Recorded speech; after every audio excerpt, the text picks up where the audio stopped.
Hello, welcome back. I'm doing a little bit of a different video today. I wanted to show how I've been using a product that I got in my last art haul, and I've really been enjoying it. It is the PanPastels, and I got maybe most of these in that haul, and I've since acquired just a couple more. These are all of the ones that I have, and I wanted to show you how I've been using them. For example, there are 3 ways that I've been using these materials, and I wanted to just give you some examples before we got started. So the first way that I've been doing it is something like this, where it's majorly the PanPastels, and I'll show you how I achieved something like this. Another way that I've been using it is that they make a really great kind of washy background texture.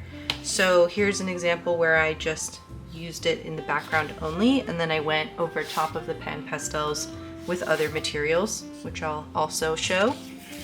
And then some examples I don't think I have in here, but there's a third way that I'll be using them today, where it's kind of a combination of things. So I've got some panels made on this page. So I've got a big one and then 2 smaller ones. My materials that I have just kind of laid out are my PanPastels, my sponges, some of these guys. I haven't used all of them yet, but I've used a lot of them. I do have this. This is my spray bottle of fixative, which I also explained in that same art haul video, so you can check that out if you want to know more about it, but it's just pastel spray fixative in here. I have also this extremely old box of pastel pencils, mostly Carbothello, like Stabillo Carbothello pencils, and some Derwent pencils. I've had them, Derwent pastel pencils. I've had these for like 20 years. It's fine. And then I just have my roll of like the things that I kind of just always take with me, my pencils, and there's paint and markers and stuff in here. I would say first of all, let's talk about the pastels that I have, the pans. This one is, this one is diarylide yellow tint, and it arrived broken, so I dropped some rubbing alcohol in and kind of smushed it down, and I would say that that worked pretty well. I mean, it's very much still kind of broken, but it's not as much loose powder as it once was. Although saying that, I got it all over this tart just now.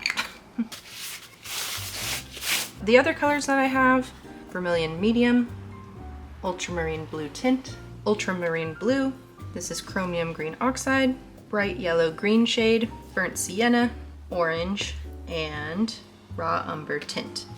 And you'll notice that some of these are showing a bit of contamination, and that's because you can kind of think of these like just a pigment or a paint even. They do mix together and they make new colors. So don't feel pressured to get like every single color that exists. You can adjust them with the other colors. So I haven't gone for like a totally normal primary palette, but it kind of is. I have my yellows, my reds, my blues, and then my greens. I think it's like not exactly like paint where I would totally mix a green from scratch, but if I have a green, I can kind of skew it, darker, lighter, warmer, cooler, etc. So let's go ahead and get started. So I have my reference here, and I'll plop it up on the screen. I'm just gonna clip my sketchbook so it doesn't flop over. So I do have my 3 panels here, as I was saying. I've left 2 of them blank, and then this one I have already just painted in some ink. This is just like a regular fountain pen ink that I've put in a brush pen like this. It is a waterproof ink, so it's not going to budge now that it has dried. And I just wanted to get that in there just ahead of time so that it could be ready to go when I get to that panel. Okay, so I'm gonna work on this side first. And what I like to do as one method for using the PanPastels is actually build as much of the image as I can with my pastels. I'm going to reserve maybe the very smallest details for some of my other materials, but I think this first whole panel is going to be like a majorly PanPastels. Like, I'm going to use them as much as I'm able to. So I don't know if this is the only way or the best way, but I basically clean this off by wiping it on, I like a regular like paper towel, kitchen towel, because it has a bit of texture, so it scrapes off the pigment a bit better. But these will, you know, contaminate a color, so I may switch around, you know, depending on what color I want to use. I try to reserve the same colors, the same sponge for a certain color. All right, so I'm just gonna do a light sketch to get started. And I'm just gonna use my burnt sienna because honestly, that is what I would do if I were painting. I would do this with a burnt sienna. You could certainly just sketch it with a pencil though. You don't have to do it like this. But I'm kind of the mindset, especially when I am painting, it's really good to do your sketch with your paintbrush, and so I'm kind of just trying to have that same idea here with my PanPastels. And it sort of comes over here.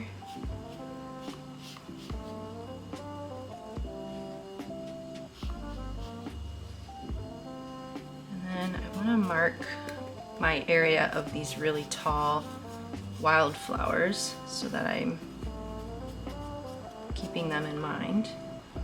All right, I'm gonna get started with my back trees. And so here's the first instance where, if we look at my example,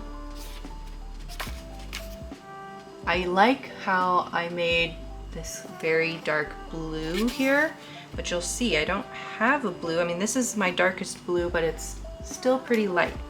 So what I'm gonna do is go between my darker green and my darker blue.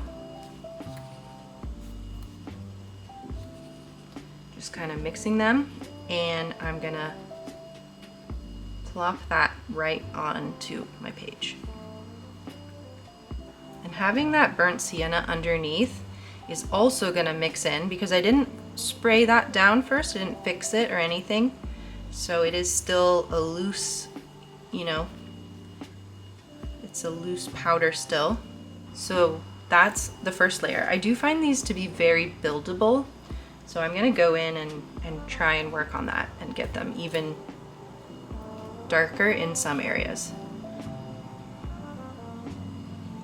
This will be kind of like my shadows.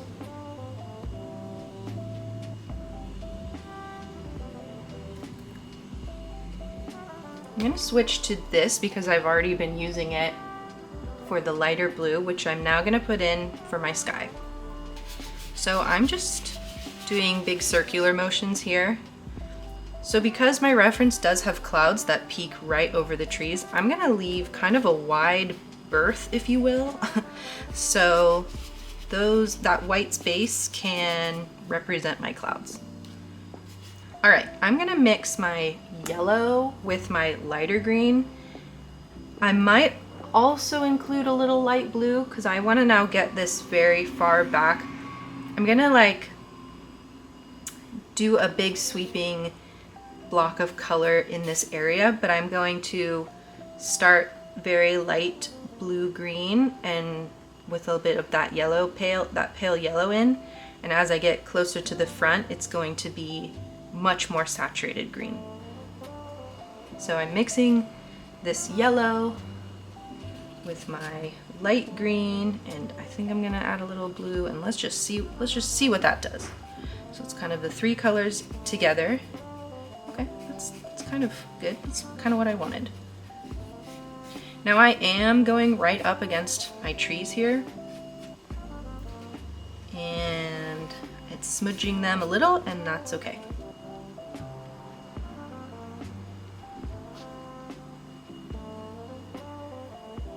I'm gonna keep going between the yellow and the green and a little less blue, or maybe no blue first, a second.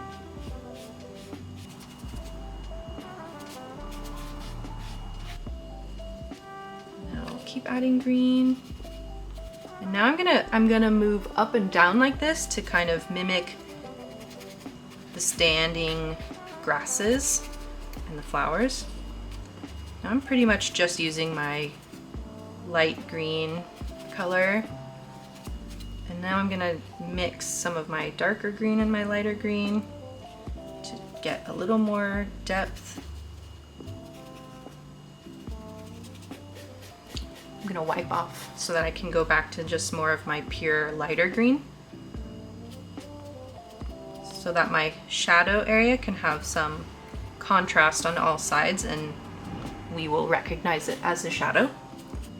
I'm gonna add a little blue in these back areas here.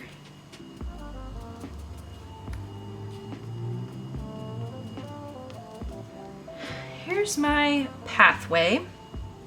And I think my path is probably more in this umber color area.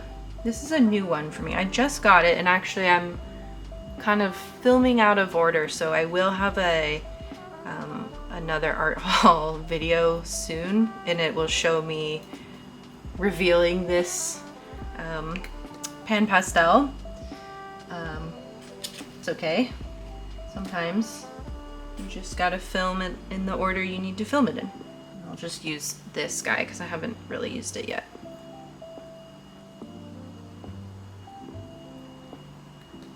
Okay, I'm gonna get some pathway in here. I'm just gonna do a sweep of color, and then I'll go back over with some details. Okay, I'm still not done with this guy. I really like this thing. I think if you're gonna get these PanPastels, I recommend something like this. I just think it's gonna be so useful for some smaller details, which we're gonna do now. So I'm gonna go back to my blue and my green, my dark blue color, but I think we can do this. I'm just gonna create some more lines and sort of I'm kind of blending some of them in too, but you can see how in the pathway there's, you know, the path is not just like a neat line of dirt. There's a lot of grass and other plants spilling over into it.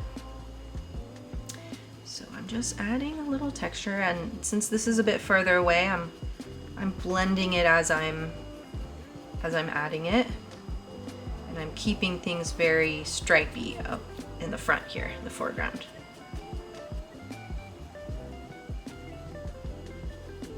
Just kind of making like little shapes, and maybe some more yellow.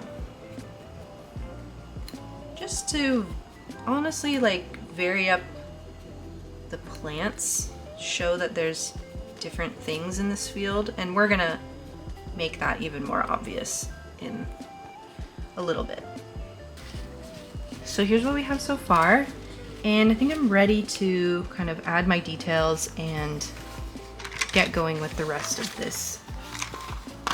I'm gonna use my Stabillo, Carbothello, and some Derwent pastel pencils, and mostly, I'm being really honest here, it's because I just have them already.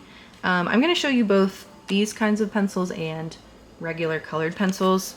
That I'm going to show you that those both work pretty well over top of the PanPastels. You don't need to buy pastel pencils if you don't have them already. But I do have them, and therefore this is a good time to use them. I'm gonna work on my little background trees. I want a little more detail in them.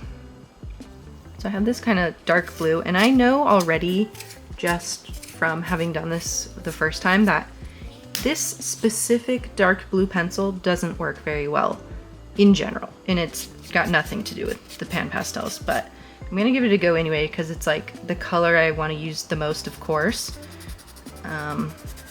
So I'm just sort of, I don't know, I'm just kind of scratching in, and I just want to get, like, especially towards the base of the trees, I want to get a little more darkness.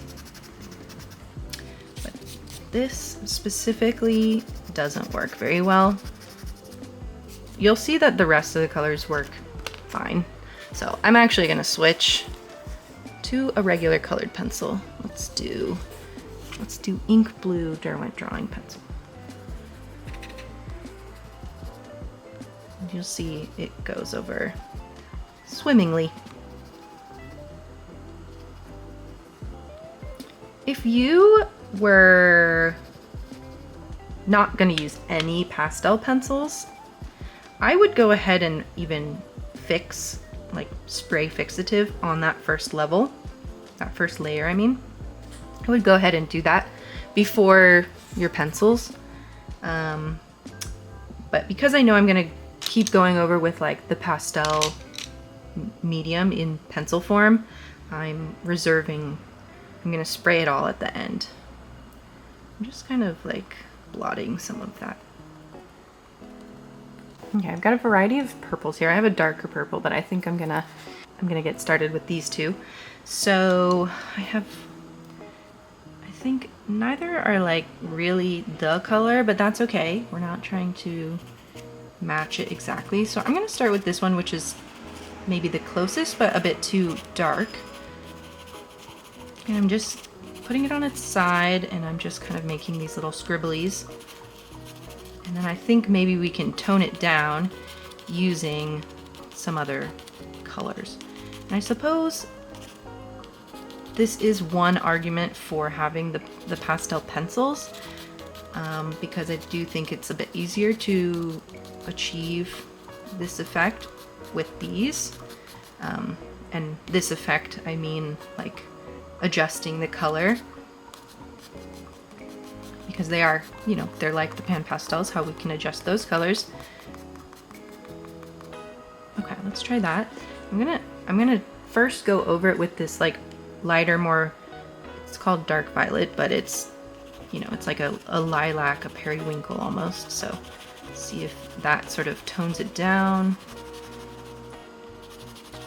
I think it's getting there. I think I know what I'll do after, because these are still pretty far away. I don't want them too detailed. So let's try something. Let's try a little bit of my light blue. Just kind of lightly tap them.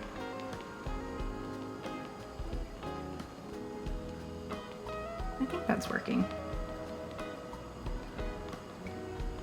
Yeah, that's pushing them back. That's eliminating some texture and, you know, the detail, and that tells us it's something that's farther away. I think maybe I will work on those yellow flowers. Maybe I'll start with our brightest yellow and then see what we can adjust from there. If we can even see it in this, we may not be able to.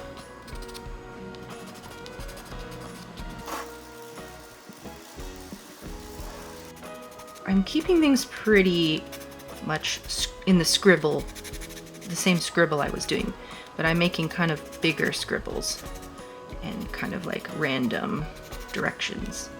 Okay, I do like that. Let's try, okay, so I've got some greens here. We're gonna go kind of around these clusters.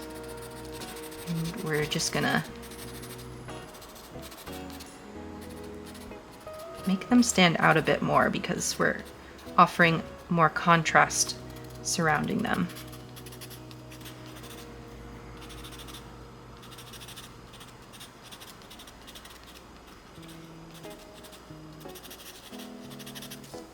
Cool.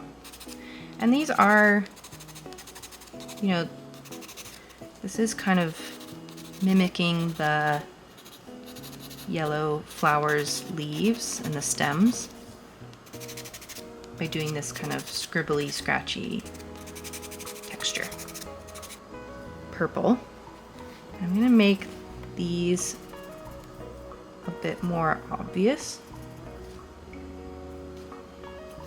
And they look really dark, but we're gonna work on that.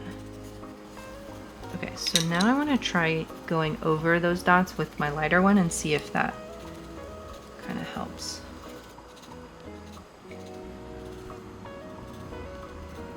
That's kind of nice. It's kind of looking like how they have a highlighted area in the photo. And just kind of get some like nice bolder shadows and stems and things here. So I'm getting a temperature warning on my camera, but that's perfect timing because I'm gonna fill in this panel with a couple colors, then go turn my camera off and spray these two panels a couple of times with a couple coats of my my fixative, and then we'll move on to our next panel.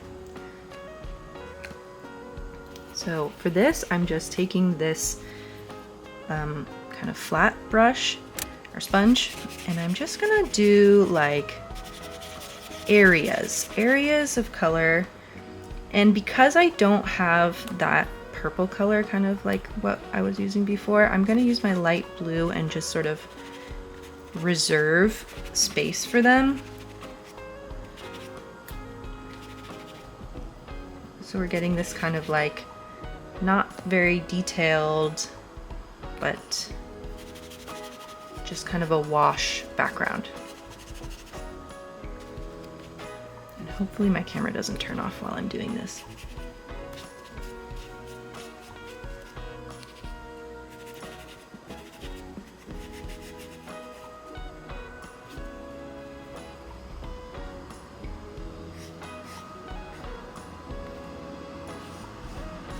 Okay, I'm going to turn off my camera, let it cool down, and in the meantime I'm spraying these like probably 3 times, this whole panel and this panel, and I'm not going to spray that. Okay, so we're back, we're sprayed, we're dried, I've got my paint. So what I'm going to do now is actually just paint over this and finish up my reference, and maybe I'll go back over the paint with some more media, but let's try and see what we do with the paint for now. I'm gonna just kind of speed through, not really chat much for this part because this isn't exactly a painting video. I'm just trying to show how other things layer well over top of the pan pastels.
not it's not my best work, but the point is not that this is a painting tutorial. It's just to show you that the PanPastels work really well as an underpainting. You could see that I threw pretty much every material I have at it, and they all worked really well over top, including paint, including the neo colors, including, you know, I used some acrylic markers. I used, what else did I use? I used the colored pencils.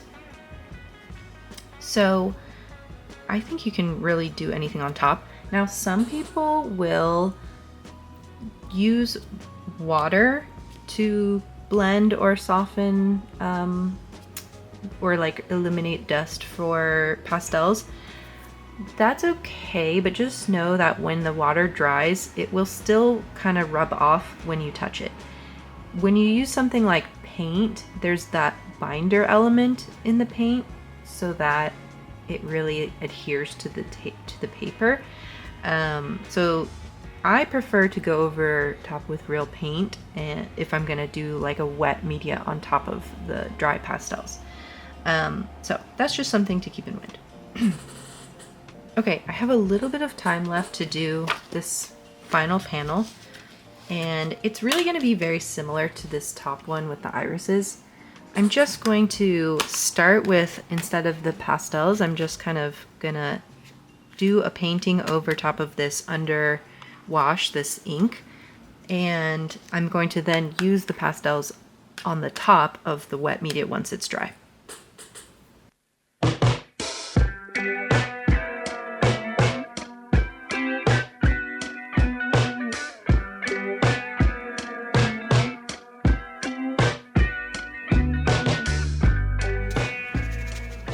So I'm not being very careful or precise here because I'm going to go back over this with the PanPastels, and I don't really want to spend too much time on this underpainting. This is just like to get my placements, to give my pastels a little something to adhere to, and a little, like, you know, just to give them some, like, a guide. And they kind of work in the opposite way that they did for the irises, where the PanPastels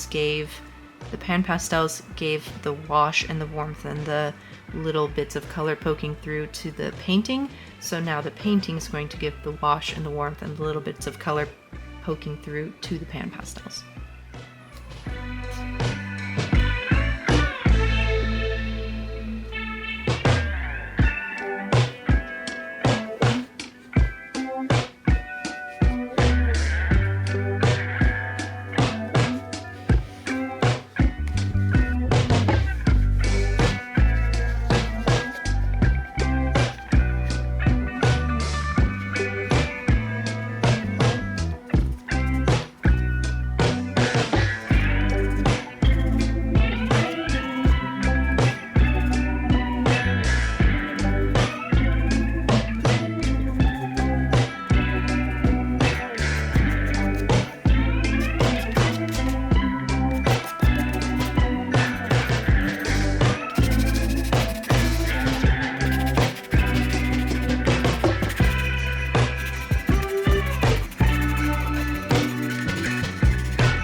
Everything I've got.